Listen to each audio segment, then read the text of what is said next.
Breaking లో చూస్తున్నాం. అసెంబ్లీలో ప్రతిపక్ష నేత కేసీఆర్ ఛాంబర్ మార్చింది ప్రభుత్వం.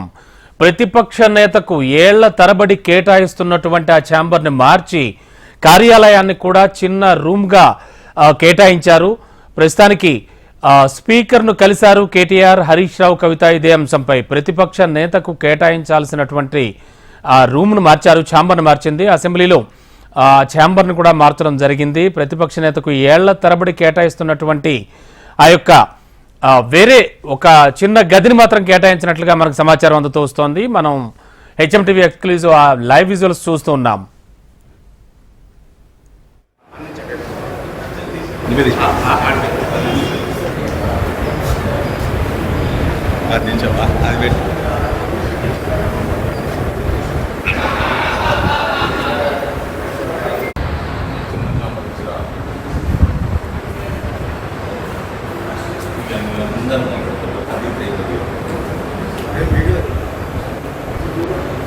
రెండు వచ్చేటట్టు ఇది ఇటు కూడా ఆ ఎల్పీ ఎయిర్పోర్ట్ వచ్చేటట్టు. బ్రేకింగ్ లో చూస్తున్నాం. అసెంబ్లీలో ప్రతిపక్ష నేత కేసీఆర్ కి ఛాంబర్ ని తీసేసి ఒక మామూలు రూమ్ లో ఆయనకు గదిని కేటాయించడం జరిగింది. మరో రూమ్ కేటాయించారు. ఇదే అంశంపై హరీష్ రావు, కేటీఆర్, కవిత కూడా ప్రస్తుతానికి స్పీకర్ ని కలిశారు, అలాగే వినతి చేశారు. ఒక కార్యాలయంలా కేటాయించాలి అంటూ కూడా గత ఆనవాయితీనే కొనసాగించాలని వాళ్ళు వినతి సమర్పించారు స్పీకర్ కి. అయితే అసెంబ్లీలో ప్రతిపక్ష నేత కేసీఆర్ ఛాంబర్ మార్చింది ప్రభుత్వం. ఆ రూమ్ కూడా మనం చూస్తూ ఉన్నాం. ప్రతిపక్ష నేతకు ఏళ్ల తరబడి కేటాయిస్తున్నటువంటి ఆ యొక్క కార్యాలయం కాకుండా మరో రూమ్ ని కేటాయించడం జరిగింది. అయితే హరీష్ రావు, అలాగే కేటీఆర్, కవిత స్పీకర్ కి ఒక వినతి పత్రాన్ని సమర్పించారు. ప్రస్తుతానికి ఉన్న స్థితిని, యథాతథ స్థితిని కొనసాగించాలని, ఒక కార్యాలయంలా ఉంచాలంటూ కూడా వాళ్ళు అడుగుతూ ఉన్నారు. ఎస్, ప్రస్తుతానికి లైవ్ విజువల్స్ లో చూస్తూ ఉన్నాం. ప్రతిపక్ష నేతకు ఏళ్ల తరబడి కేటాయిస్తున్నటువంటి ఆ యొక్క కార్యాలయం కాకుండా మరో ఛాంబర్ని కేటాయించారు.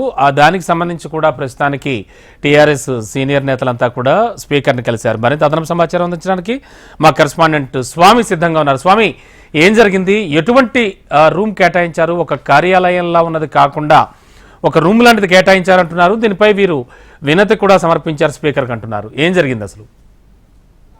రమణబాబు, అసెంబ్లీలో లాబీల్లో ఉండేటువంటి ఒకవైపు సీఎం ఛాంబరు, మరోవైపు ప్రతిపక్ష నేత ఛాంబరు, ప్రధాన ప్రతిపక్ష నేత ఛాంబరు ఇన్నర్ లాబీలో, అసెంబ్లీ హాలుకు ఆనుకొని ఇన్నర్ లాబీలో ఉండేది.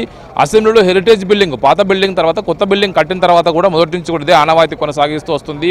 అసెంబ్లీలో ఒకవైపు రైట్ సైడ్ రాష్ట్ర సభాపక్ష నేతగా, సభానాయకునికి ఒకవైపు ఛాంబర్ ఉంటే, మరోవైపు ప్రధాన ప్రతిపక్ష నేతగా ఉన్నటువంటి నాయకునికి మరోవైపు ఛాంబర్ కేటాయించేవారు. ఇది గత కొద్ది సంవత్సరాలుగా, కొన్ని దశాబ్దాలుగా కొనసాగుతున్న ఆనవాయితీగా వస్తుంది. అయితే మొన్న అసెంబ్లీ సమావేశాలు ప్రారంభమైన సందర్భంగా కూడా కావచ్చు, 2023 డిసెంబర్ 9 అసెంబ్లీ సమావేశం ప్రారంభమైనప్పుడు కూడా బీఆర్ఎస్ పార్టీ తరఫున ప్రధాన ప్రతిపక్ష నాయకుడిగా కేసీఆర్ని గుర్తించి ఇన్నర్ లాబీలోనే ఛాంబర్ కేటాయించినటువంటి ప్రభుత్వం ఇప్పుడు బడ్జెట్ సమావేశాలకు వచ్చేసరికి దాన్ని పూర్తి స్థాయిగా దాన్ని మూసివేసి, దానికి కూడా గోడ కట్టేసి మరో ఔటర్ లాబీలో ఉన్నటువంటి కామన్లో ఉన్నటువంటి ఛాంబర్లను కేటాయించడమే ఇప్పుడు బీఆర్ఎస్ పార్టీ నేతలు అభ్యంతరం వ్యక్తం చేస్తున్నారు. దశాబ్దాల తరబడి కొనసాగుతున్నటువంటి ఆనవాయితీని కాదని కేసీఆర్కి ఇచ్చినటువంటి ఛాంబర్ను అక్కడ పూర్తిగా దాన్ని స్పీకర్ ఇన్నర్ లాబీ కోసం వాడడం కోసం, స్పీకర్ యాంటీ రూమ్గా వాడడం కోసం కేటాయించారు. మాకు కేసీఆర్ దాదాపు 39 మంది బీఆర్ఎస్ సభ్యులను కూర్చోవడానికి స్థలం సరిపోదు, ఒకే సభ్యుడు ఉన్నటువంటి సిపిఎం సభ్యుడు ఉన్నటువంటి కూనంనేని సాంబశివరావుకి ఎలాంటి ఛాంబర్ అయితే కేటాయించారో 39 మంది సభ్యులు ఉన్నటువంటి ప్రధాన ప్రతిపక్ష నాయకుని కూడా అలాంటి ఛాంబర్ కేటాయించడం సరికాదు. ఇది కావాలని చెప్పేసి వేధించడం లాంటిదే. 19 మంది 20 మంది సభ్యులు ఉన్నప్పుడు కూడా మేము బీఆర్ఎస్ పార్టీ అధికారంలో ఉన్న 10 సంవత్సరాల్లో కూడా కాంగ్రెస్ పార్టీ నాయకులకి గతంలో ఒకవైపు జానారెడ్డికి ఎలా అయితే ఛాంబర్ కేటాయించామో, గౌరవించామో, అదేవిధంగా ఈసారి కూడా మేము వాళ్ళు ఎప్పుడు గౌరవించామో కావాలని చెప్పేసి కేసీఆర్ను వేధించడం కోసమే ఇలాంటి ఛాంబర్లు మార్పు అనేది కూడా బీఆర్ఎస్ నేతలు బయటకు చెప్తూ ఉన్నారు. వాళ్ళంతా కూడా ఈరోజు పార్టీకి సంబంధించిన ఎమ్మెల్యేలు, ఎమ్మెల్సీలు గవర్నర్ ప్రసంగం పూర్తి కాగానే వాళ్ళంతా కూడా స్పీకర్ ఛాంబర్కి వెళ్ళి స్పీకరు గడ్డం ప్రసాద్ కుమార్ను కలిసి జరిగిన విషయాన్ని గుర్తు చేశారు. ఇప్పటికే అసెంబ్లీ లాబీల్లో మంత్రులకు కావచ్చు, మిగతా నాయకులకు అయితే ఛాంబర్లు అయితే కేటాయించారో కేసీఆర్కు కేటాయించినటువంటి ఛాంబర్ విషయంలో వాళ్ళంతా అభ్యంతరం వ్యక్తం చేస్తారు.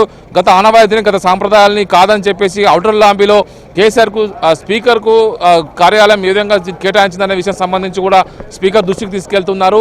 ఇన్నర్ లాబీలో ఒకవైపు రాష్ట్రంలో ఉన్నటువంటి అసెంబ్లీలో సభాపక్ష నేతగా సీఎంకి రేవంత్ రెడ్డికి ఏ విధంగా రైట్ సైడ్లో ఛాంబర్ కేటాయించారో, లెఫ్ట్ సైడ్లో సభ్యులు వెళ్ళేటువంటి ఇన్నర్ లాబీలో ఉన్నటువంటి ప్రధాన ప్రతిపక్ష నాయకునికి గతంలో ఒక ఛాంబర్ ఉండేది. ఆ ఛాంబర్ మొన్న రీసెంట్ సమావేశాల్లో కూడా వినియోగించారు.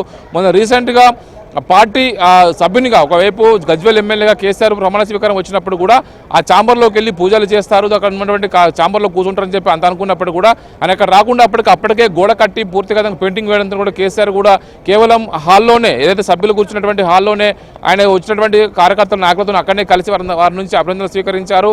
అక్కడి నుంచి నేరుగా ఆయన ఇంటికి వెళ్ళిపోవడం జరిగింది. ఇప్పుడు చాలా మంది 39 మంది సభ్యులు ఉన్నటువంటి బీఆర్ఎస్ పార్టీకి అసెంబ్లీలో కూర్చోవడానికి లాబీల్లో దాదాపు 6-7 మంది కూర్చున్నటువంటి లాబీలో కూర్చున్నటువంటి ఛాంబర్ ఉందో ఛాంబర్ మాకు సరిపోదు, దాదాపు 3-4 రూములను కలిపి ఒకే ఛాంబర్గా చేస్తే మాకు అనువుగా ఉంటుంది, మాకు కూర్చోడానికి ఇబ్బందిగా ఉంటుంది అనేది కూడా బీఆర్ఎస్ పార్టీ నేతలంతా కూడా స్పీకర్ని కలిసి వినతి పత్రం ఇచ్చారు. ఆయన జరిగిన విషయాన్ని ఆయన దృష్టికి తీసుకురావడం జరిగింది. గతంలో ఎల్పీ మినిస్టర్గా పనిచేసినటువంటి ప్రశాంత్ రెడ్డి కూడా జరిగినటువంటి విషయాన్ని మాకు రీసెంట్గా ఒకటి చెప్పారు, వాళ్ళు ఇప్పుడు ఒకటి చేశారు, కావాలని చెప్పేసి మమ్మల్ని వేధించడం కోసం ఇలాంటివి చేస్తున్నారని చెప్పేసి కూడా బీఆర్ఎస్ నేతలు దీనికి సంబంధించి వాపోతున్నారు. ప్రభుత్వం చేస్తున్న చర్యల పట్ల ఆగ్రహం వ్యక్తం చేస్తున్నారు. ఒకవైపు గత ఎన్టీఆర్ గవర్నమెంట్లో కావచ్చు, ఆ తర్వాత చంద్రబాబు నాయుడు సీఎంగా ఉన్నప్పుడు కావచ్చు, పీజేఆర్ ఎల్పీ నేతగా ఉన్నప్పుడు, ఆ తర్వాత చంద్రబాబు నాయుడు, ఆ తర్వాత వైఎస్ రాజశేఖర్ రెడ్డి, ఇట్లా వరుసగా చంద్రబాబు నాయుడు 2 మాటలు ఇట్లా వరుసగా ఆయన దశాబ్దాలుగా పాటు వాళ్ళు ఎల్పీ నాయకులుగా ఉన్నప్పుడు కూడా అదే ఛాంబర్ని ఇన్నర్ లాబీలో ఉన్నటువంటి ఛాంబర్ని వినియోగించారు. కేసీఆర్ కూడా ప్రభుత్వం 10 ఏళ్ళ అధికారం ఉన్నప్పుడు కూడా జానారెడ్డి ఎల్పీ నేతగా ఉన్నప్పుడు కూడా ఆయన కూడా గౌరవప్రదంగా ఛాంబర్ కేటాయించాము.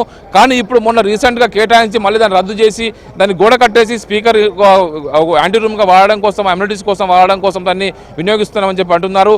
మాకు మాత్రం అవుటర్ లాబీలు ఇవ్వడం అనేది కూడా సరికాదు, గత సాంప్రదాయాలకు విరుద్ధంగా ప్రభుత్వం వివరిస్తుంది అనేది కూడా బీఆర్ఎస్ నేతల వాదనగా ఉంది. Ramana Babu. Okay, thank you Swamy.